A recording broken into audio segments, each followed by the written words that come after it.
औज़ुबिल्लाहिमिनश्शैतानिर्रजीम बिस्मिल्लाहिर्रहमानिर्रहीम। Dear students, आज का जो हमारा टॉपिक है वो है चैप्टर नंबर 6 है, वही एंजाइम्स। और इसका नेक्स्ट टॉपिक है हमारे पास enzyme lower the activation energy.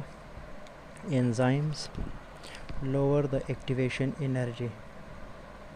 Enzymes lower the activation energy.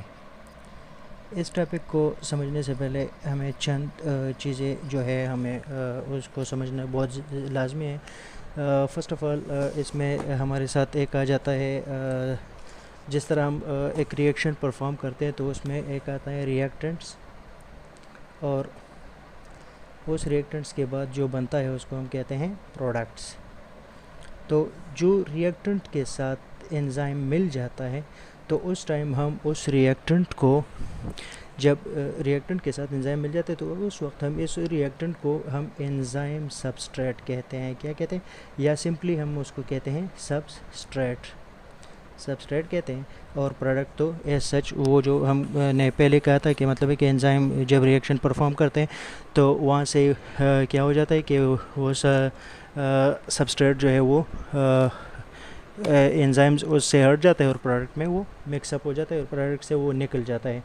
और एक बात जो बहुत अहम है वो आपको मैं बताता चलूँ कि एंजाइम जो है ये हमेशा हम जब भी पढ़ेंगे तो हम कहेंगे कि enzymes are three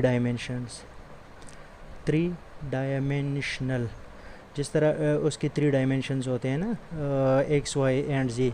three dimensions क्यों होते हैं ये अब थोड़ी सी देर में आपको समझ आ जाएगी कि किस तरह एंजाइम जो है वो एक्टिवेशन एनर्जी को कम करती हैं। सबसे पहले एक्टिवेशन एनर्जी को समझना ज़रूरी है। एक्टिवेशन एनर्जी कहते किसे हैं ये आपको समझना ज़रूरी है कि what is mean by activation energy.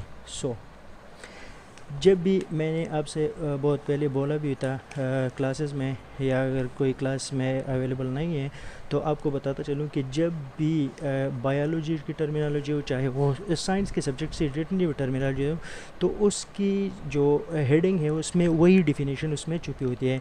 जिस तरह ये देख लें आप, एक्टिवेशन है और दूसरा है एनर्जी। सो एक्टिवेशन मीन्स, जिस तरह हम यहाँ पर लिखते हैं activation, so the activation means to activate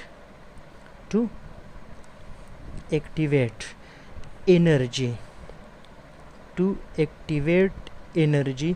मतलब है कि जब हम एक रिएक्शन परफॉर्म करते हैं तो हम उसकी एक्टिवेशन के लिए एक कुछ ना कुछ एनर्जी दे देते हैं। तो यहाँ पर जो एक्टिवेशन एनर्जी का फिनोमेना हम यूज़ करेंगे तो वो एंजाइम्स के लिए यूज़ करते हैं। तो मतलब है कि जब भी हम एंजाइम किसी रिएक्शन में इन्वॉल्व करते हैं तो उसकी एक्टिवेशन एनर्जी ऑटोमेटिकली क्या होगी, उसके रेट पर डिपेंडेंट होगी। मतलब है कि वो डिपेंड करेगी उसकी एक्टिवेशन एनर्जी पर।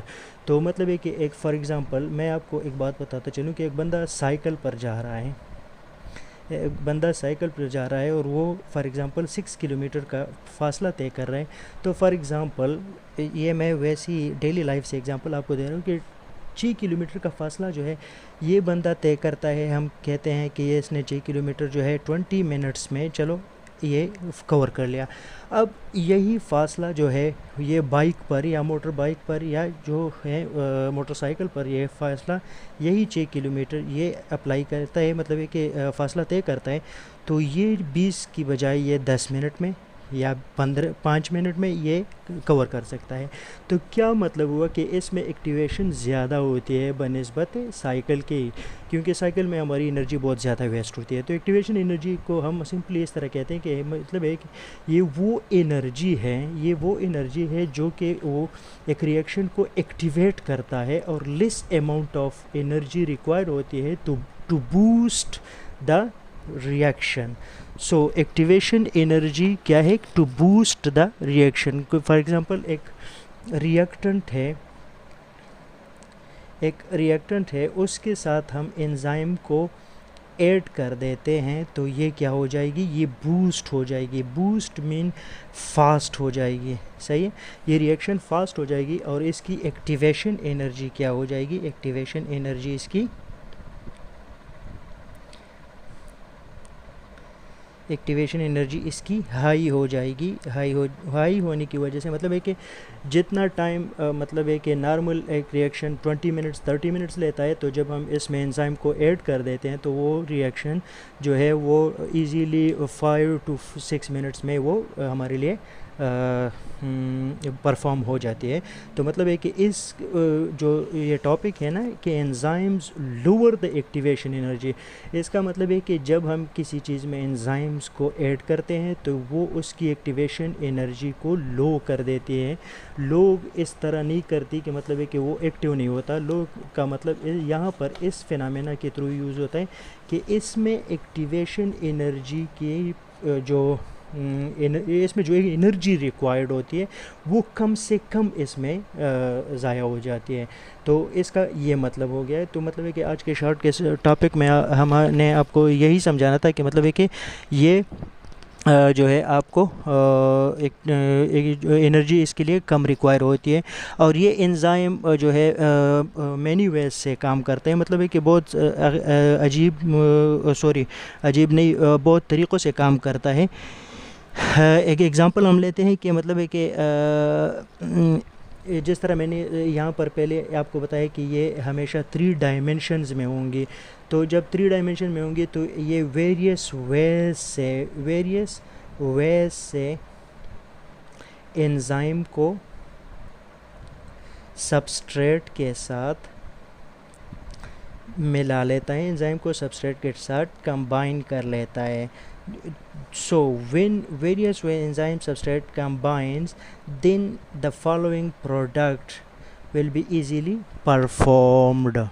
कि किस तरह आसानी से ये परफॉर्म होते हैं, और जो ये डायमेंशंस के साथ ये अटैच होते हैं तो ये आसानी से ये मॉलिक्यूल को पकड़ लेते हैं और उसको एनर्जी दे देते हैं और वो एक प्रोडक्ट आसानी से बन जाते हैं। जिस तरह हम एक छोटा सा ग्राफ लेते हैं, फॉर एग्जांपल ये हमारे साथ जो है हम इसको इस तरह एक ग्राफ से भी डिनोट करते हैं कि ये जो है यहाँ से लेकर आप अगर इस डायरेक्शन को आप ले लें तो यहाँ से एनर्जी स्टार्ट होती है, यहाँ पर एक्टिवेशन एनर्जी की बूस्टिंग होती है। बूस्टिंग मतलब है कि पीक लेवल होता है और यहाँ से रिएक्शन खुद ब खुद परफॉर्म होती है। तो अगर हम दूसरी अल्फाज में कहें तो एक्टिवेशन एनर्जी की जो पीक पॉइंट है, यहाँ से एंजाइम, अगर हम इसको कह दें कि यहाँ से एंजाइम ऊज आउट हो जाता है। एंजाइम ऊज आउट मीन्स एंजाइम निकल जाता है, एंजाइम ख़ुद को यहाँ से मिसप्लेस कर देता है। मिसप्लेस डजेंट मीन कि ये यहाँ से ख़राब हो जाते हैं। मिसप्लेस मीन्स कि यहाँ से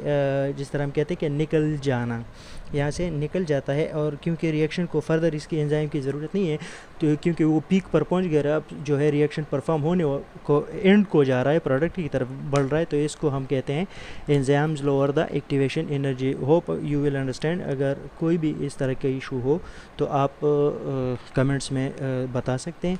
चलो दोबारा इस पर एक नज़र दौड़ा लेते हैं। एंजाइम्स का टॉपिक है chapter number 6 biology class 9th। Enzyme lower the activation energy. Activation energy उस एनर्जी को कहते हैं कि जिसमें लो एनर्जी रिक्वायर्ड होती है for a reaction to boost, के मतलब है कि रिएक्शन को जल्दी परफॉर्म करने में मदद मिलती है। इसके अलावा जो है जब रिएक्टेंट के साथ एंजाइम मिल जाता है, जिस तरह के रिएक्टेंट एंड प्रोडक्ट होते हैं, रिएक्टेंट और एंजाइम के साथ मिल जाते हैं तो एंजाइम सबस्ट्रेट रिएक्टेंट हम इसे कहते हैं। सही है। तो मतलब है कि जब एक्टिवेशन एनर्जी यहाँ पर आप देख लें तो जिस तरह मैंने साइकिल और बाइक की एग्जांपल दी है, तो यहाँ पर रिएक्टेंट जब एंजाइम के साथ मिल जाता है तो ये बूस्ट या फास्ट द रिएक्शन कर देता है और वेरियस वेज से ये एंजाइम को मतलब है कि ये ओरिएंटेशन करती है, इसकी डायमेंशंस को चेंज करती है, उसके बाद ये जो है प्रोडक्ट में चली जाती है। तो इसको हम अगर ग्राफ से रिप्रेजेंट करें तो एक कर्व ग्राफ आएगा। कर्व ग्राफ का क्या मतलब है कि विद इन नो टाइम, थोड़े वक्त में ये जो रिएक्शन है ये परफॉर्म होगी और ये पीक लेवल तक चले जाकर ये एंजाइम वहाँ से खारिज हो जाएगी। ओके जी, थैंक यू, अल्लाह हाफिज़।